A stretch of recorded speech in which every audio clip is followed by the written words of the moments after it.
Eric Barber has pleaded guilty to 2 charges in court today as he's on trial for charging the Capitol January 6th. Good evening and thanks so much for joining us. I'm Samantha Cavalli. 2-day trial in Charleston and almost 6 months to the day of the first bomb found on the barge incident. Nathaniel Becker has been charged on all 4 counts related to the incident.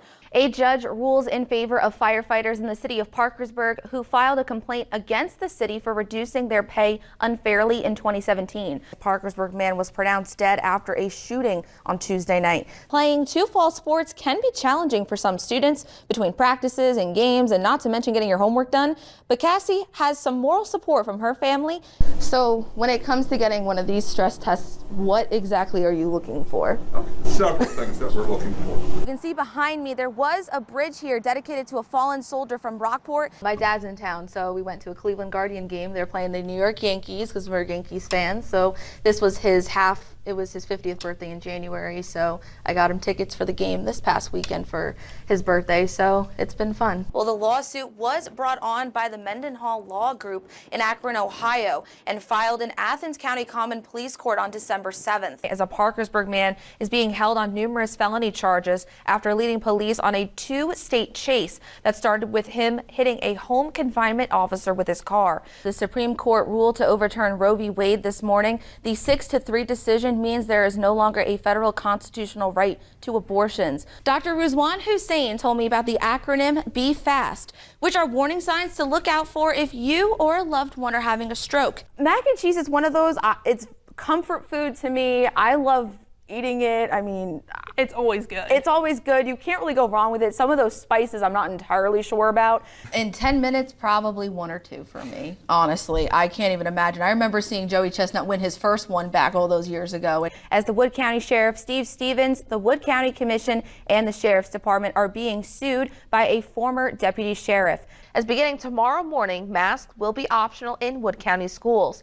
Following a 3-2 vote by the Wood County Board of Education, the Wood County Schools mask mandate has been lifted.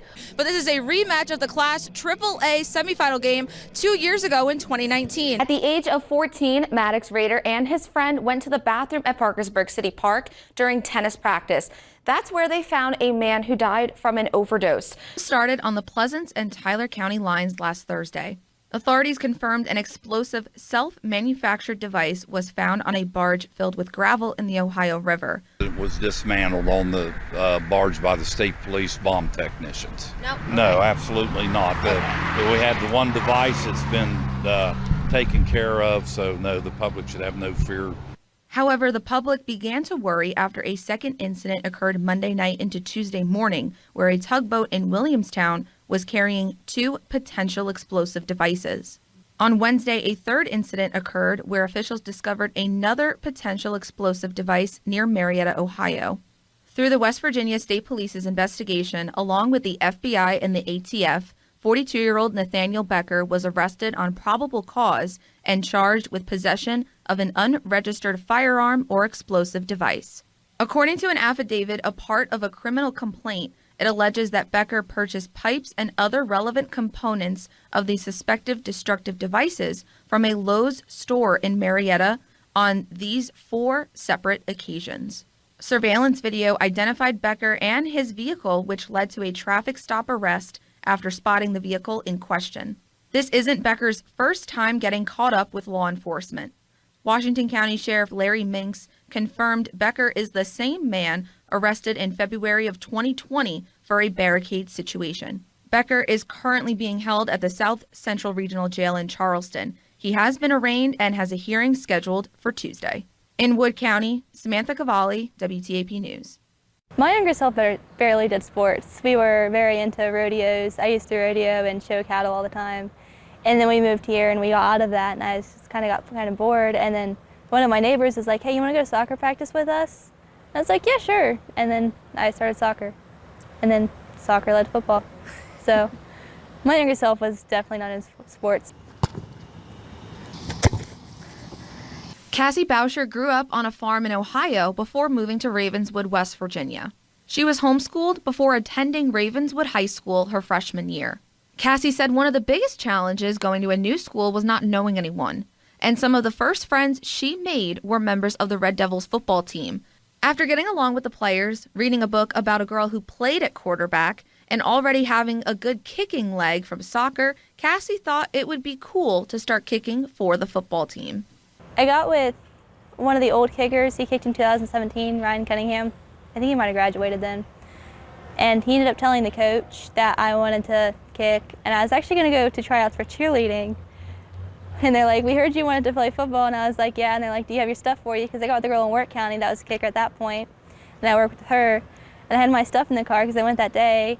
And they're like, well, come on, we'll get you out in the field and we'll introduce you to people. So during the Red Devils' first game of the season on August 26th against Magnolia, with this kick right here, Cassie became the first female to score points in Ravenswood football history. To help her get to this point, Cassie trained with Work County's former place kicker Shelby Simonton and with former Ripley High School and University of Kentucky kicker Brian Johnson. Through her training, Cassie learned the difference between kicking a soccer ball versus a football, which she then taught me. So for soccer, they always teach you to, when you kick, is you have this little like barcode right here, and you want to put it like that to the ground, and then you want your foot to meet it like right there on the side. Okay. The side of your foot would be there, or your toe? Right. It would be laces. And then what about on a football? And then on a football, when you set it up like this, sorry. No, you're good. There will be like 3 sections. There will be like the top, the middle, and then the bottom. And you'll want to get it like right in there. So like kind of where the SSAC. A little bit lower. A little like lower. Where that little paint spot is. Okay, so that's where you want to aim it if you're kicking in general. And you'll want to get right behind and not on the side. And what part of the foot would you use with that? Same style, just the laces. You'll point your toe. Then it was my turn to put my kicking skills to the test from 22 yards away. It went in the air. It's a win. That's better than this.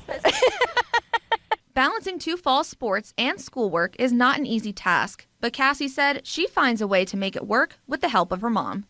My mom's a big help with that. She runs around and does a lot of stuff for me. It's actually very stressful.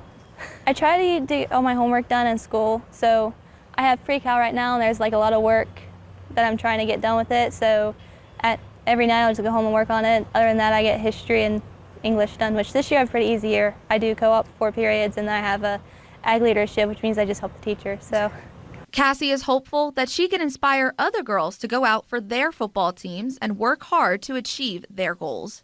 if you want to do it, put your work and time into it, and if there's someone better than you, learn from them, because they're going to have something to teach you, and then you can use that. Well, with Cassie being a senior this year, she's looking into attending college next fall. And I asked her if she had to pick a sport to play in college on a scholarship, and without hesitation, she said football. Live in the studio, I'm Samantha Cavalli, and this is Home.